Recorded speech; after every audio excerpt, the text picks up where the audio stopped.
Catholics believe that Mary was taken up bodily into heaven, and it's not just an optional belief. Their Pope defined it as divinely revealed dogma, and that if you deny it, you have fallen completely away from the Catholic faith, and you will incur the wrath of God and the apostles Paul and Peter. But the question is, where do we see this anywhere in the scripture?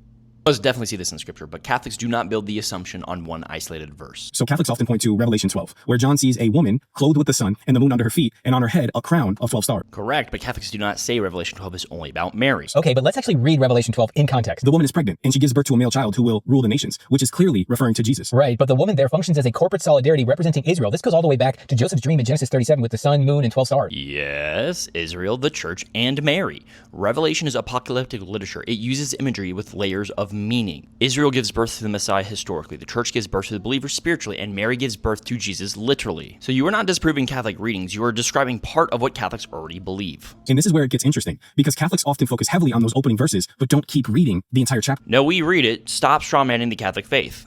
Exactly. In fact, Revelation 12 puts enormous emphasis on Satan, giving him the names devil, dragon, and the deceiver of the whole world. And of course, it mentions Jesus, but you know who it doesn't mention is Mary. Your argument here makes no sense. Jesus is not called Jesus in verse 5 either. He is called the male child who rules all nations. The woman gives birth to the Messiah. Mary is the mother of the Messiah. That is not us inserting Mary into the text. And notice the transition. Revelation 11 ends with John seeing the Ark of the Covenant in heaven. Revelation 12 immediately opens with a woman in heaven clothed with the sun. Catholics see Mary as the new Ark because she carried Jesus, the Word made flesh. But this is apocalyptic imagery. The woman points to Mary, Israel, and the church. It's not an either or. I make every detail here about this woman to be about Mary, then you have other problems because she has labor pains, and then the devil goes to make war with her other children. This would contradict Rome's theory that she was immaculately conceived and perfectly sinless. And that is exactly why the woman also represents the church. The dragon makes war on the rest of her offspring, and the Revelation identifies them as the Christians who keep God's commandments and bear witness to Jesus. It does not mean Mary had biological children after Jesus. It shows the church's persecution and Mary's spiritual motherhood. So it seems like people can take a passage that's ultimately about Christ, Israel, Satan, and spiritual conflict, and then insert Marian theology into it later. Yep, and Revelation 12 warns us about Satan who will deceive the whole world. And this is why we can't create doctrines out of isolated imagery. Exactly. Catholics do not create doctrine from isolated imagery. Reject the Catholic conclusion, but you cannot say that Catholics ignore the context. My argument is that you're ignoring the context in the Revelation 12 when it's about Christ, Israel, the church, Satan, and Mary. Reading the Bible in context is so important. 100%. And we also need to know what Roman Catholicism is teaching and what Roman Catholics are believing and practicing. And that's why I created a brand new 4-week challenge called Examining Roman Catholicism, where we're going to take the biggest claims and doctrines that they teach and compare them to scripture and to the evidence we see in history. And because we have people who are no longer Catholics repeatedly misrepresenting the Catholic teachings, then offering to teach non-Catholics what Catholics believe,